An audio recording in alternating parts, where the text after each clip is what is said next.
नमस्कार, सार्वमंथन न्यूज महाराष्ट्रमध्ये आपलं स्वागत. पाहुयात आजची सविस्तर बातमी.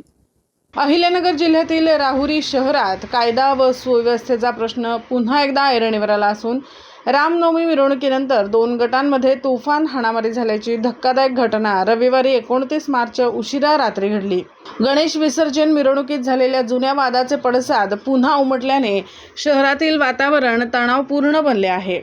मिळालेल्या माहितीनुसार रात्री सुमारे 11 वाजण्याच्या सुमारास रामनवमीची मिरवणूक सुरू असताना 2 गटातील तरुणांमध्ये नजरानजर झाली. यानंतर मिरवणूक संपताच शुक्लेश्वर चौक आणि क्रांती चौक परिसरात दोन्ही गट आमनेसामने आले आणि क्षणातच वादाने हिंसक वळण घेतले. शहरातील राजवाडा आणि लक्ष्मीनगर परिसरातील तरुणांमध्ये जुन्या वैमनस्यातून ही हाणामारी झाली असल्याचे चर्चा होत आहे.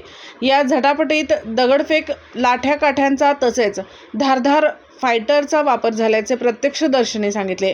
रात्रीच्या अंधारामुळे नेमकी किती जण जखमी झाले याचा अंदाज येऊ शकला नाही. मात्र 2 तरुण गंभीर जखमी झाले असून त्यांच्यावर नगर येथे रुग्णालयात उपचार सुरू आहेत.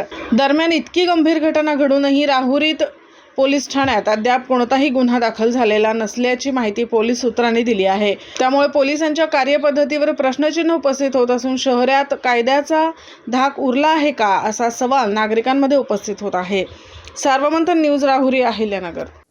सार्वमंथन न्यूज महाराष्ट्राला लाईक करा, शेअर करा, सबस्क्राईब करा.